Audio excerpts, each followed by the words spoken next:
Bonjour à toutes et à tous et bienvenue sur la télé du Salon si vous nous rejoignez. On est dans le Social Club, l'émission où on place la littérature jeunesse en plein cœur de la société. Et pour en parler, je suis avec Sylvie Vassallo, la directrice du Salon. Ça va Sylvie ? Oui, bonjour. Aujourd'hui, on parle de se raconter des histoires. Est-ce qu'il s'en raconte beaucoup des histoires à Montreuil ? Oui, il s'en raconte énormément dans toutes les allées du salon. Il y a 1300 autrices et auteurs qui sont là justement pour raconter des histoires à leur public et plein d'éditeurs. Et il y a 2 jolies salles de lecture, l'atelier des livres à soi dont vous allez peut-être parler tout à l'heure et également la Bibooking qui est un espace de lecture à voix haute où on fait aussi des lectures signées pour les enfants malentendants. Et plus spécifiquement, aujourd'hui, on parle de la lecture en famille et le titre de notre émission, c'est accompagner et câliner. Pourquoi ces 2 verbes-là ? Parce qu'en fait, on sait à quel point la lecture familiale est importante pour les enfants. C'est important pour développer l'imagination, pour développer le vocabulaire. On oublie parfois que pour certains parents, c'est quelque chose qui est difficile. Certains parents ne se sentent pas à l'aise, pas autorisés, ne possèdent pas suffisamment la lecture de la langue française. Donc on a voulu mettre en valeur cette nécessité et en même temps l'accompagner d'une méthodologie de lecture. Donc c'est le projet des livres à soi qu'on mène toute l'année et qui est un projet pour câliner les enfants avec la lecture à voix haute à la maison. Donc on sensibilise les parents, on les aide à mettre en place ce temps de lecture quotidien qui est si important. J'ai entendu récemment que la lecture à voix haute dans le cadre familial développe une grande empathie pour les enfants et pour les familles. Donc c'est pour ça qu'on a utilisé le terme d'accompagner et de câliner. Et quel est le chiffre du jour, Sylvie ? Le chiffre du jour, c'est 207. C'est le nombre de quartiers dans lequel nous menons le projet des livres à soi cette année dans toute la France grâce au soutien du ministère de la Culture. Merci beaucoup Sylvie, je te retrouve demain en tout début d'émission. Et tout de suite, je vous présente nos invités du jour.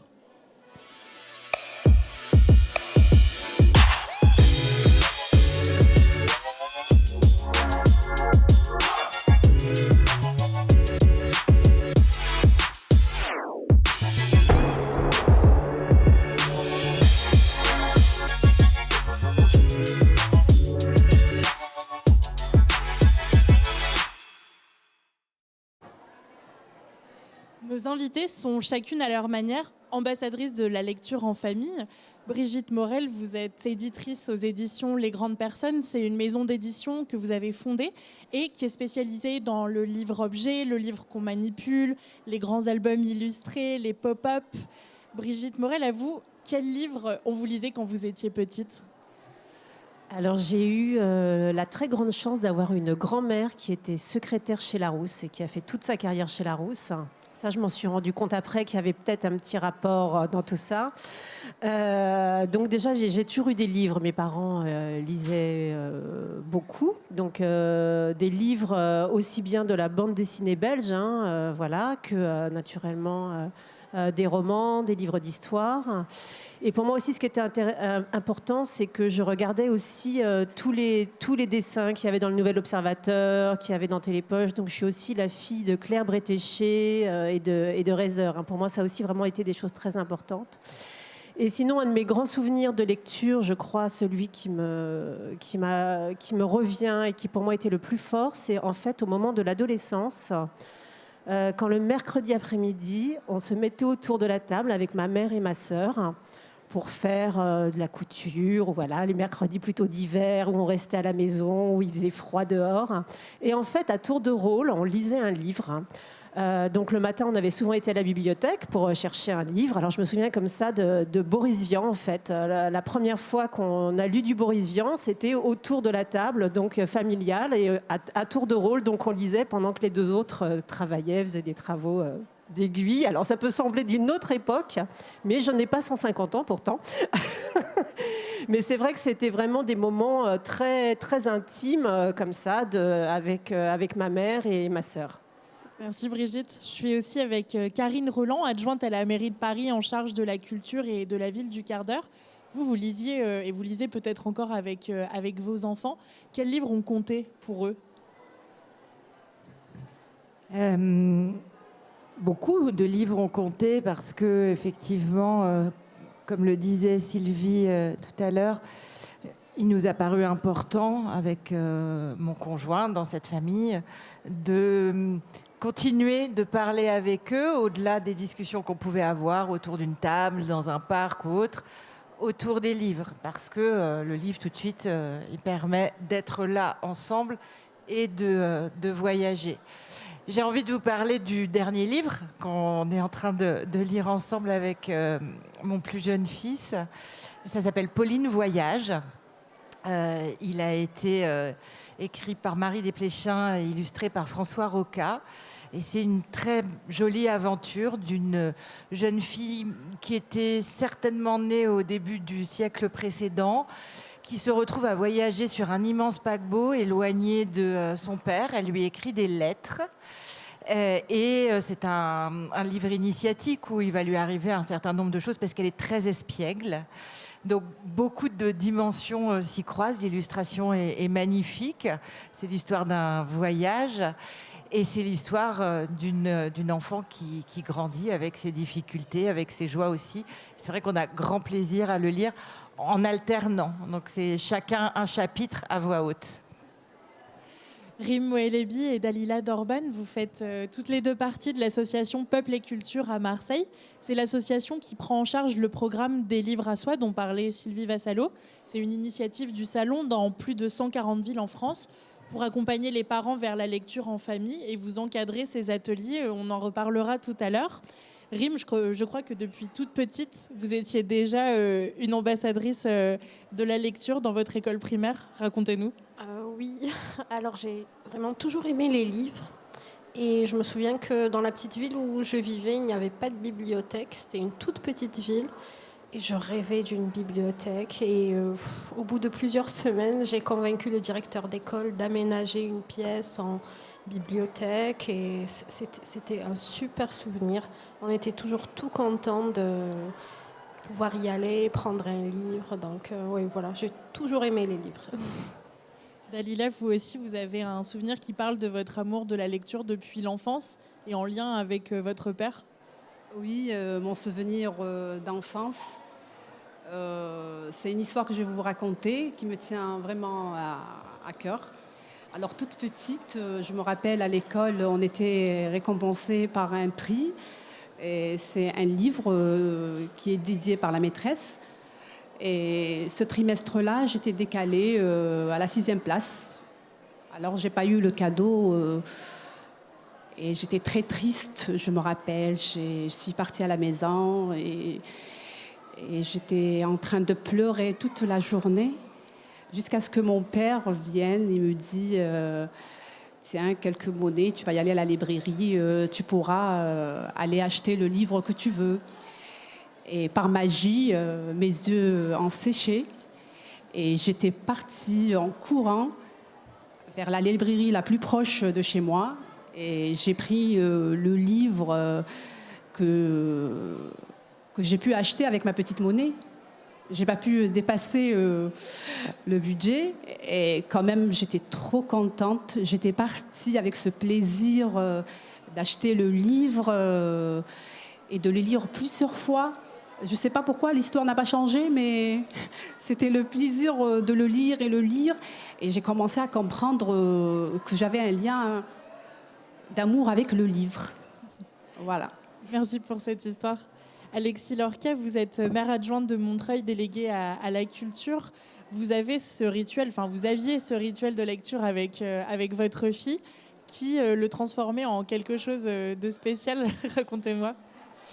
Oui, alors ma fille avait l'habitude, alors que ce soit avec les albums ou quand moi je racontais l'histoire avant qu'elle sache lire, elle me disait, alors ce personnage, non, on va pas l'appeler comme ça, elle changeait le nom. Et puis à la fin, je disais, c'est la fin de l'histoire. Elle disait, non, à la fin, c'est pas ça. Et elle me racontait la fin. Et après, quand elle a commencé à lire, donc on faisait, comme vous, un chapitre chacune, elle continuait à changer les noms des personnages et elle continuait à changer la fin des livres. Voilà. C'était devenu la tradition. Les enfants sont au contact des livres depuis l'enfance, que ce soit dans les crèches, dans les écoles. Mais pourquoi c'est important que la lecture se fasse par les parents ou des parents proches? Qu'est-ce qui passe par là, Brigitte Morel? Je pense qu'il y a plein de choses qui passent par là. Donc là, on parle du livre pour les bébés, donc qui est souvent déjà du livre illustré, bien sûr. Donc déjà, il y a aussi le goût du parent, puisque c'est le parent généralement qui choisit l'ouvrage. Donc il y a aussi toute une culture graphique, artistique qui va passer par là. Et pour moi, c'est vrai que tous ces livres qu'on fait chez les grandes personnes pour les petits, pour moi, c'est vraiment très important que ce soit des lieux de rencontre en fait entre les parents ou les personnels de crèche et les enfants. Voilà. Et qu'à partir de ces livres, on puisse vraiment parler, discuter, échanger, se montrer des choses. Et généralement, les enfants en plus voient des choses différentes ou sont intéressés par des choses différentes. Donc ça devient vraiment des lieux d'échange. Et on pourrait aller jusqu'à l'artiste tchèque Květa Pakovská qui, elle, considérait en fait le livre pour les bébés comme le premier musée que les enfants vont visiter. Donc ça peut aussi vraiment aller assez loin en fait.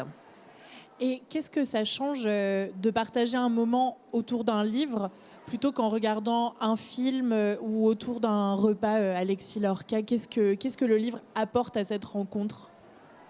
Je crois que ça apporte déjà une complicité entre les parents et les enfants. Et nous, on a à Montreuil et sur le territoire d'Est Ensemble, qui est notre communauté d'agglomération, via nos bibliothèques. Et d'ailleurs, je salue les agents des bibliothèques qui font un travail remarquable. On a un travail très, très important sur la lecture publique entre les parents et les enfants. Et on a commencé à Montreuil il y a 10 ans, le mois de la petite enfance, à la bibliothèque de Montreuil. Et puis, c'est devenu un dispositif que toutes les autres bibliothèques ont repris, où on est vraiment sur la lecture dès le plus jeune âge. Parce qu'en fait, on se rend compte que pour certaines familles, elles ont intégré le fait que le livre, c'est dès le plus jeune âge. Et puis, il y a des familles pour qui le livre, comme le disait Sylvie, on ne s'y autorise pas. Et puis surtout, le livre, c'est à partir du moment où l'on sait lire. Or, on sait que chez les enfants, dès le plus jeune âge, le fait de s'approprier le livre, de le toucher, il y a aussi un aspect sensoriel, est extrêmement important. Et on travaille ça tout au long de l'année avec un focus sur le mois de la petite enfance, avec un accompagnement des bibliothécaires, sachant que quand on parle de famille, c'est pas monolithique la famille. La famille, il y a des familles de toutes sortes et notamment nous sur notre territoire, on a énormément de familles monoparentales avec juste la maman et des enfants et des mamans souvent qui travaillent très très loin. Et donc le travail que l'on peut faire d'accompagnement est extrêmement important. Et on s'est rendu compte aussi sur notre territoire que le plurilinguisme était très très important pour pouvoir apprivoiser le livre. Et on a des ateliers avec l'association d'Ulala autour de livres dans d'autres langues et dans les langues du territoire, qui sont nos langues aussi à nous, à côté du français, notamment l'arabe évidemment, et puis le tamoul, et puis le chinois. On a beaucoup de mal à trouver des livres dans des éditions en bambara, en soninké, puisque au Mali par exemple, les livres jeunesse sont les livres en français. Et on a donc toujours le travail formidable de nos bibliothécaires. Par exemple, à Noisy-le-Sec, la bibliothèque fait une collecte des comptines en bambara, en soninké, les retranscrit, ce qui permet, après d'avoir un travail avec les parents et les enfants dans les ateliers, dans les langues d'origine. Ce qui est une première porte ensuite pour aller évidemment vers le français. Voilà. Nous reviendrons tout à l'heure sur les dispositifs qui concernent les personnes allophones et aussi quels livres nous permettent de lire en famille. Rim et Dalila, avant de devenir formatrice, vous aviez bénéficié de l'accompagnement des livres à soi. Alors, qu'est-ce que c'est que ce programme? Comment ça s'était passé pour vous, cette expérience avec des livres à soi à Marseille? Alors, peut-être un petit historique. En fait, moi, j'avais découvert l'association Peuple et Culture à travers le dispositif Partir en livre, la première année. Puis, il y a eu le confinement. Pendant le confinement, les bibliothèques étaient fermées. Enfin, ça a été une période difficile pour tous, je pense. Puis, dans mon quartier, entre mamans, on s'est organisé.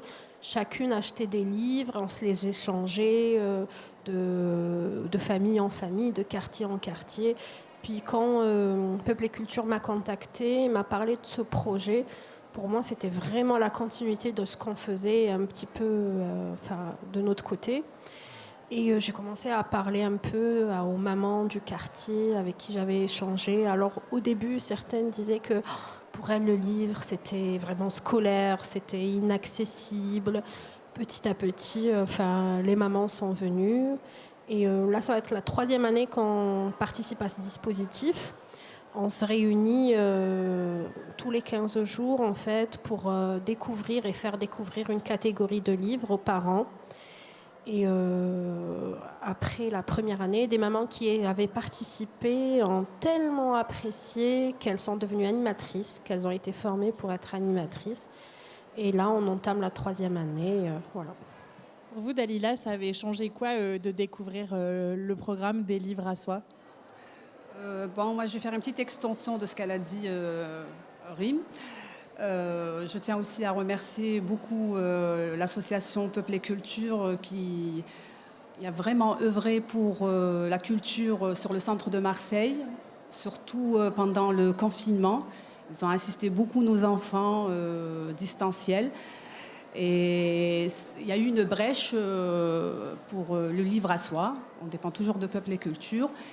Et moi, quand j'ai entendu le projet, je suis partie sans réfléchir et je me suis adhérée. J'étais trop contente. Ça m'a réanimée.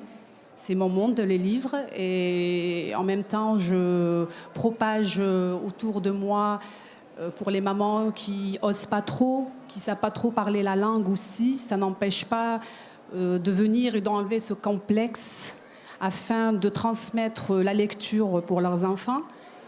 Et on a commencé la première année à découvrir tout type de livres. Et petit à petit, on a commencé même à animer et à faire aussi la promotion. Ouais, merci Rim.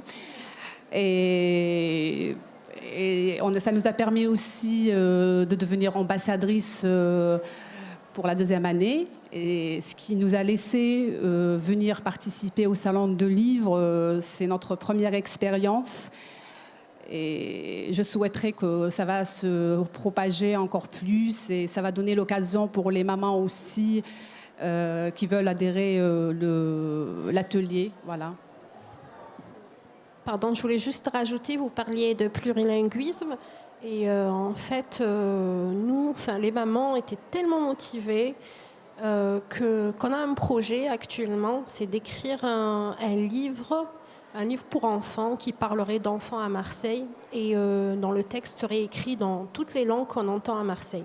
Donc on lance un petit appel au salon. S'il y a des auteurs, autrices, illustrateurs, illustratrices qui seraient emballés par ce projet, on est un groupe de parents ultra motivés, passionnés par les livres, la lecture. Alors, contactez-nous. Avant de poursuivre cette discussion, je vous propose d'écouter un témoignage de parents qui, elles et eux-mêmes, ont aussi suivi le parcours des livres à soi. On se retrouve tout de suite après. Il faut voir, il y a des couleurs, il y a un autre sens comme ça pour prendre les livres. Aussi, c'est le premier contact avec les gens. Donc ça, c'est bien passé. Oui, j'ai une fille de 3 ans et maintenant je sais comment je fais pour lire une histoire. Au fait, j'ai l'habitude de venir ici à la maison du quartier et c'était à la crèche de mon 2e enfant qu'on m'avait proposé de venir à l'atelier. Et puis en venant, j'ai découvert que c'était un atelier riche. Ça m'a permis de connaître non seulement les intervenants et de découvrir aussi des livres qu'on nous propose à chaque atelier. Vous organisez quel type de sortie, quel type de rencontre avec les parents que maintenant vous accompagnez dans le programme des livres à soi ? C'est quel type de moment que vous partagez avec ces mamans et ces papas qui s'intéressent à la lecture en famille, Dalila et Rim ? Comment vous animez vos ateliers ? Alors, ça dépend des livres en fait. Par exemple, les livres pop-up, c'est des petites merveilles, hein, des livres qu'on a envie d'exposer. Le livre pop-up, suffit de le déposer sur la table et puis de l'ouvrir et là, on est tous émerveillés. Enfin, c'est la première catégorie de livres qu'on présente d'ailleurs, parce que en général, voilà, on a tous des étoiles dans les yeux et on essaye vraiment des fois de mettre des décors. Je pense par exemple au livre de Suzy Lee, La Vague, qui est extraordinaire. Il suffit juste de tourner les pages et on a l'impression d'entendre les vagues. Donc vraiment, on essaye des fois d'accompagner ça de petits décors, de bouger autour. Mais en vrai, on n'a presque pas besoin d'animer parce qu'en général, les parents s'approchent vite du livre, qu'on laisse accessible, vraiment. Et ils s'y mettent très très vite. Hein. Donc vraiment. Je crois que pour chaque atelier, on commence peut-être à présenter un seul livre et les parents, ils vont vers le livre qui les attire et le présentent d'eux-mêmes. Donc on essaye vraiment de pas lire les textes en général pour que les parents voient qu'il n'y a pas forcément besoin de lire. Bon, avec les livres sans texte, c'est évident, mais même les autres livres, on peut les voir, on peut les contempler autrement. Donc pour les parents qui ne maîtrisent pas forcément la langue, on se concentre surtout sur ça. En général, les illustrations sont tellement belles, on a des livres de qualité et qu'on arrive à les apprécier sans lire. Voilà. On a découvert l'initiative des livres à soi, mais il existe plein de façons de faire pour accompagner les familles vers la lecture en commun. Karine Roland, quelles initiatives existent à Paris justement pour prendre les familles par la main vers la lecture ? Comment ça se passe ? À Paris, on travaille beaucoup évidemment avec un réseau de bibliothèques extrêmement dense, puisque on a près de 60 bibliothèques de prêt. Il y en a 2 qui ouvriront cette année. Alors c'est grand, hein, Paris, donc, mais effectivement, notre souhait, c'est que dans tous les quartiers, quasiment, il y ait une bibliothèque. Lorsqu'on continue de voir des nouveaux quartiers, d'accompagner la naissance de nouveaux quartiers, il y a des bibliothèques dedans ou à proximité. Et encore faut-il que les familles poussent la porte. Donc, ça passe beaucoup par la programmation, inviter à des événements, lecture de contes. Ça marche très très bien, les lectures de contes, parce que c'est ce moment où tout le monde écoute, tout le monde découvre et où on est invité à voyager dans les histoires en famille. On fait beaucoup aussi de ce qu'on appelle des hors-les-murs, notamment l'été. Donc les bibliothèques hors-les-murs vont dans les parcs et jardins, à l'ombre. On est bien, on est dans un îlot de fraîcheur et en même temps, on découvre, grâce aux équipes des bibliothécaires, je vous rejoins Alexis, ils font vraiment un travail formidable. Et puis il y a l'école. Évidemment, vous disiez tout à l'heure, Rim, qu'il n'y avait pas de bibliothèque dans votre école quand vous étiez enfant. Dans les maternelles, aujourd'hui, il y a des espaces premiers livres. Ce que je trouve extrêmement important avec la toute petite enfance, c'est que, bien sûr, il faut aller vers les familles. C'est ce qu'on fait donc avec les bibliothèques. Mais souvent, les enfants amènent aussi leurs parents finalement à la lecture. Et c'est pour ça que c'est important la lecture en famille. C'est-à-dire que ça fonctionne dans les deux sens. On ne peut jamais mesurer exactement, quantitativement, ce que ça apporte. Ce dont on est certain, c'est que ça fonctionne et que ça fonctionne dans un échange, un dialogue entre les parents et les enfants. Et on travaille bien sûr à l'année aussi avec le Salon du Livre, puisque le Salon du Livre, ça n'est pas seulement ce grand événement auquel on participe tous. Les actions à l'année sont extrêmement importantes, notamment dans des quartiers où la lecture n'est pas forcément une habitude quotidienne. Et vous l'avez ébauché, Alexis, Rim et Dalila. Parfois, les parents ne se sentent pas autorisés à mettre en place ce rituel de lecture si le français n'est pas leur première langue. Est-ce qu'il existe d'autres limitations à mettre en place ce rituel du soir ? Est-ce qu'il y a d'autres empêchements, Alexis Lorca, et comment on peut passer au-delà ? de cette sensation pour les parents? Il y a plein de choses, hein. Il y a le temps aussi, hein, parce que quand je vous parle notamment des familles monoparentales, la vie, le quotidien de ces femmes est quand même très très difficile, hein. Nous, on est en région, enfin dans l'Est parisien, on sait très bien que beaucoup de ces femmes qui élèvent seules leurs enfants travaillent à l'ouest parisien, donc vous imaginez les temps de transport, etc. Donc être là, arriver, faire à manger, faire les devoirs et ensuite raconter une histoire, c'est quand même très très compliqué. Donc il y a des empêchements qui sont aussi d'ordre totalement matériel et quotidien, quoi. Voilà, où il faut pouvoir être là. Après, je pense que sur les autres types de difficultés qu'il peut y avoir, il y a tous les intermédiaires. Donc on a les crèches et on a les assistantes maternelles, par exemple.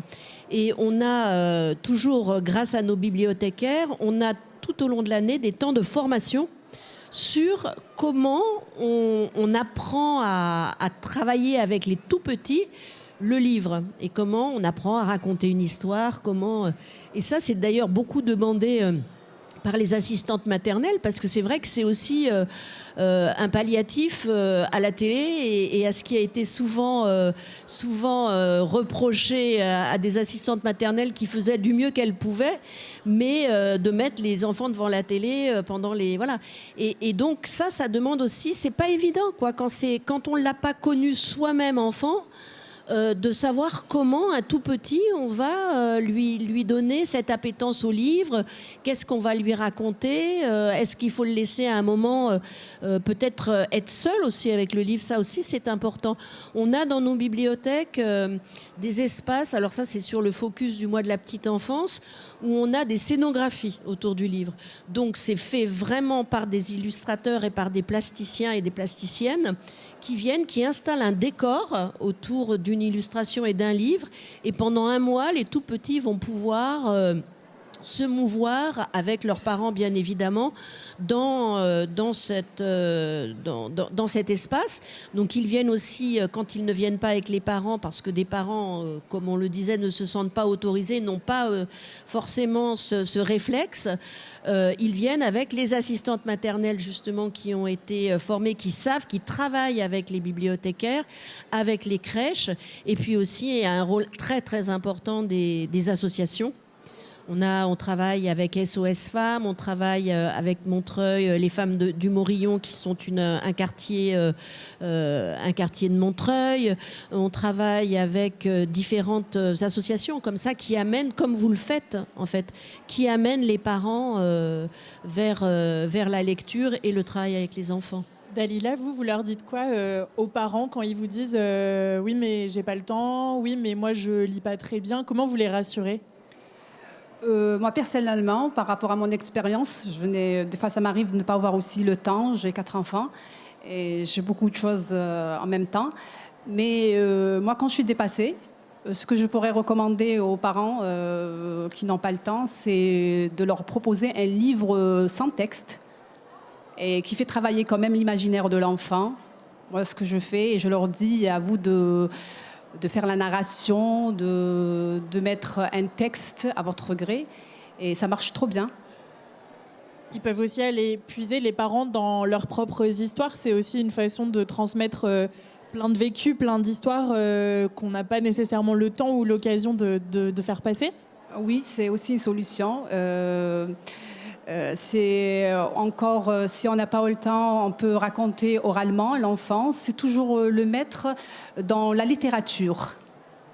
Lui mettre que le message de l'expérience, d'un vécu, d'un apprentissage doit être transmis. Voilà, c'est quand même une solution que chaque des parents doivent faire ça avec leur enfant. Dalila et Rim ont commencé à nous raconter le type de livre qui fonctionnait immédiatement avec les parents. Mais Brigitte Morel, est-ce qu'il y a une littérature particulière, des ouvrages en particulier qui sont adaptés à cette lecture en famille ? Alors moi j'ai appris un jour que j'avais des livres dans la sélection des livres à soi. Je pense que c'était le dispositif existait depuis pas trop longtemps. Donc des livres qui sont envoyés partout en France pour Exactement, être partagés. Oui, tout à fait. Puisqu'il y a une sélection donc de livres qui est faite par le Salon de Montreuil, je crois. Voilà, j'ai commencé un petit peu à prendre connaissance de ce dispositif que je trouve vraiment formidable. J'ai été invitée aussi pour faire une rencontre à Rouen, donc avec des gens soit qui débutaient le dispositif, soit qui désiraient aussi y adhérer. Et donc j'ai regardé un petit peu les livres de mon catalogue qui a été sélectionné pour faire partie de ce dispositif et pour moi, ça a été vraiment un grand plaisir. Mais si vous voulez, ces livres n'ont pas été faits pour ça, en fait, bien sûr. C'est des livres, moi, auxquels je crois en tant qu'éditrice, parce que je les trouve différents. Je trouve qu'on peut y entrer de plein de façons différentes, se raconter plein de choses. Voilà, c'est vraiment, comme je disais, vraiment des lieux de rencontre où on peut passer. Alors, la grosse différence aussi pour moi avec l'écran, c'est qu'en fait, un livre, on peut passer un quart d'heure sur une page, une double page. Alors que l'écran, voilà. Donc c'est aussi tout le côté actif qu'il y a, bien sûr, quand on lit un livre à plusieurs, où on est acteur et pas la passivité de l'écran, quoi. C'est tellement différent, en fait. Donc moi, ça me réjouit et ça m'enchante que ces livres puissent faire partie de ce dispositif et surtout puissent plaire. Puisse être vraiment une porte en fait vers la littérature, vers tous les livres en fait, puisque c'est pas alors c'est vrai que moi je produis beaucoup de livres objets, beaucoup de pop-up parce que c'est déjà un enchantement personnel. Vous en avez apporté avec vous j'ai pas apporté j'ai apporté quelques livres animés. Je sais pas, on peut montrer quelques par exemple cette double page là qui est très donc ça c'est un livre pour les petits de Pascal Estelon, et par exemple sur cette page donc qui est complètement en découpe, il s'agit d'aller chercher les animaux en fait, d'aller compter les animaux. Donc là on peut y passer déjà un petit peu de temps. Voilà, donc c'est vraiment un plaisir partagé. Et puis, comme on voit aussi, il y a des petits jeux de lumière aussi qui peuvent se mettre en place avec les découpes. Donc, en fait, c'est plein de choses. Voilà, après, soit on les découvre tout de suite, soit on les découvre après. Voilà. Et puis, par exemple, je vais vous montrer aussi la dernière double page que j'aime beaucoup, puisqu'il y a une image qui est qui est juste en embossage, en fait, qui n'est pas imprimée. Et puis une image imprimée à côté, puis on va chercher les différences.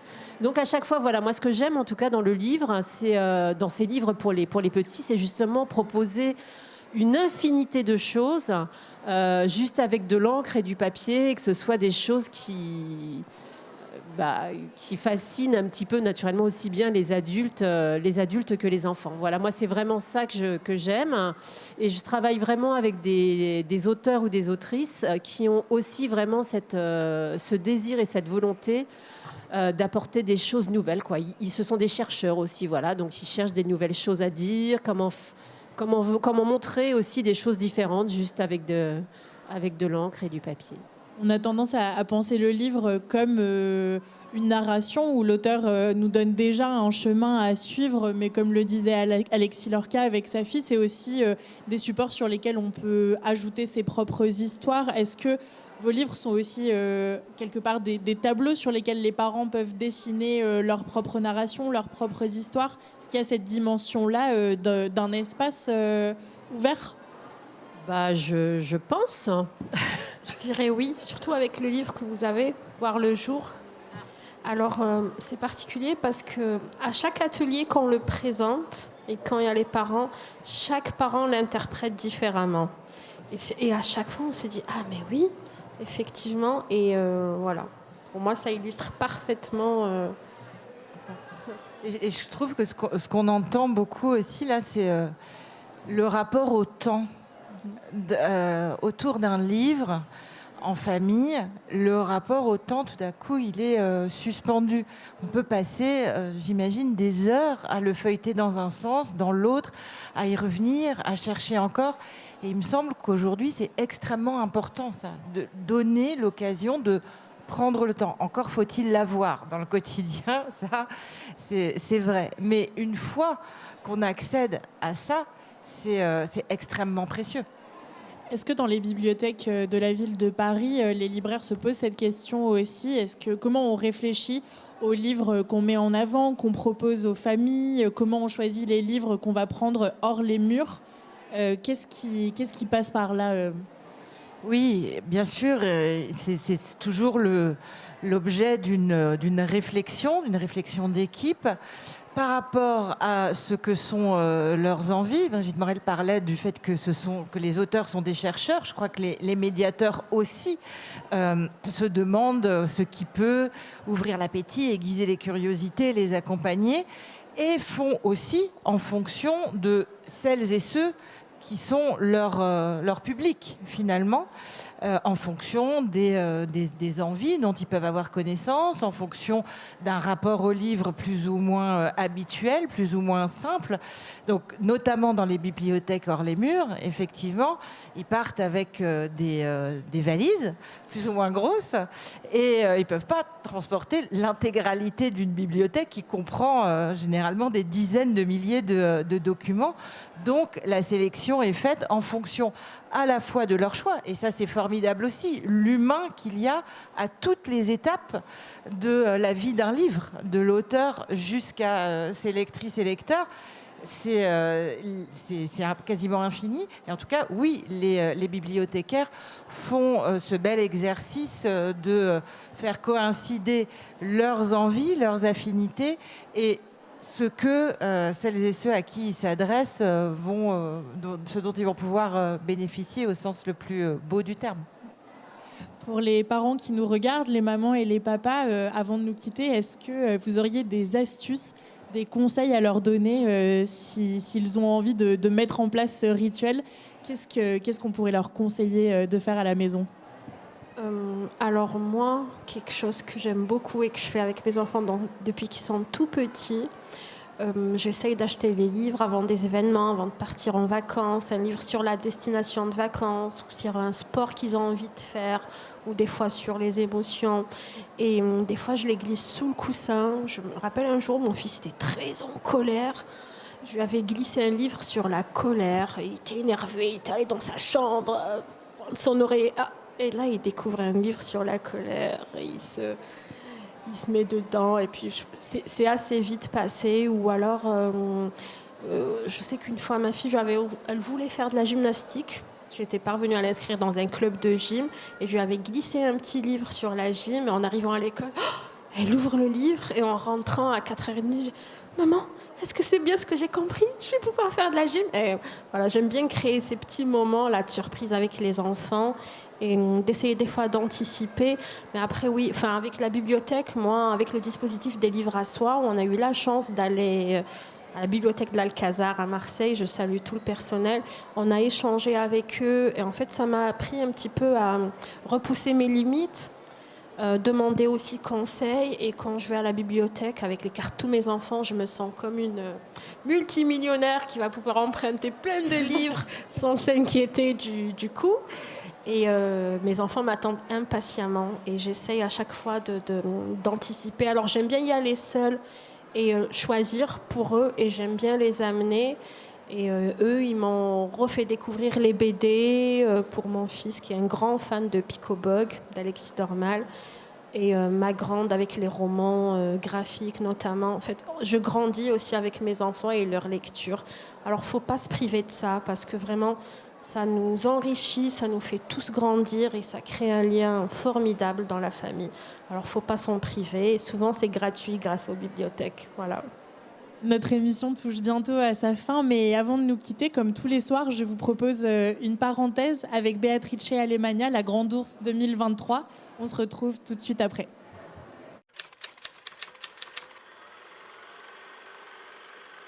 Elliot de E.T. ou E.T., je ne sais pas comment vous dites en français. J'avais 9 ans quand le film est sorti et je suis allée le voir au cinéma. Je me souviens que je pense que c'est la fois où j'ai le plus pleuré devant des images comme ça. Tellement qu'après, j'en ai eu la fièvre. J'étais Vraiment, je suis sortie en sanglot du cinéma. Mais je pense que voilà, j'ai développé ce rêve de vivre une amitié profonde, unique, fantastique. Voilà, de pouvoir pédaler dans les airs avec mon ami, de découvrir en fait un trésor, d'avoir le courage de trouver quelqu'un qui pourrait être rien que mon ami à moi, secret en fait. Voilà. Je pense que il m'a fait rêver d'être lui, ce petit garçon.